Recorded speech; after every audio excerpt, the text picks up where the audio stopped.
It was June 25th. I just recently started working at a real estate company. I just gotten my license, and I was driving on the access road on I-10, about to get on the highway, and I actually had a seizure while I was driving. Just drove straight into a concrete pillar that's underneath those overpasses. I had 4 compound fractures in my legs. I had a broken femur, I had a compound fracture in my arm, and a broken left collarbone. About 5 days after my accident,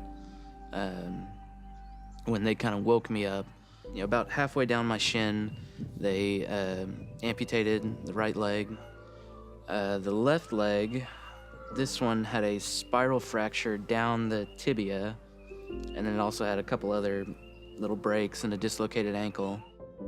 My recovery, kept moving forward, told me about my ankle, that it wasn't healing properly. First, for months, I'd just been thinking, okay, when am I finally gonna get to stand up and start walking again? And now I was thinking, am I ever gonna walk again? Early on, I was just thankful that I was alive. Some days, the pain would just be really bad, and, those days you just get angry, because all you can think about is just wanting the pain to stop. I had been to Second a couple times just on weekends when I'd come down here and, stay with my fiance's family. It was a very different church than what I had grown up with. Darren and I, we met in college, and pretty early on, I knew that there was something really special about her. And then it was when we got engaged that we decided, we really want to make a home at one church. We were looking at all the different Bible studies at Second, and we found the Foundations group for nearly and newlywed couples. Every person was very friendly and welcoming. A lot of people came up and would come visit me and bring food, or, I was constantly, getting calls or text messages, do you need anything? Can we bring you something? It was nice knowing that, I had that group keeping up with my recovery and, praying for me. It has definitely given me a better sense of home from the time I woke up from the accident. Every hospital I went to, every new doctor that I would see, the first thing that I would let them know was, I'm getting married on January 10th. And so, before you tell me anything, I just need to know, what are you gonna do to make sure that I'm walking on January 10th? So whatever we need to do to make that happen, that's what we're gonna do.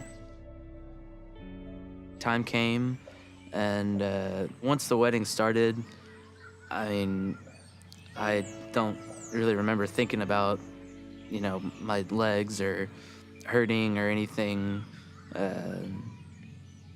I just remember, looking at Darian and just being so happy that, I was here, that I had made it. I was standing up, and, I got down to the bottom of the stairs, and, I took a couple steps, and I just raised my hands, because I was so happy that, I had made it through. And then we walked down the aisle. Now kind of looking back on it, and some of the experiences that I've had since then have really opened my eyes to,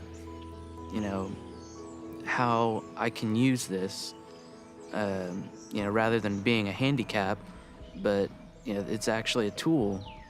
It almost kind of felt like I went through a transformation. I'm really ready to, offer my life to other people.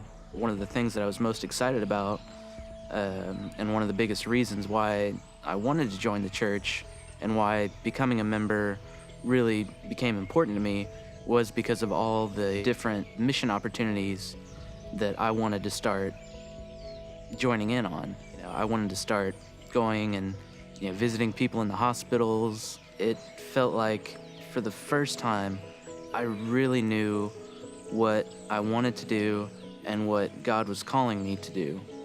He saw the opportunity from the position that I was in and, knowing what I would go through over the next several months to, change me and help lead me to where he wanted me to be.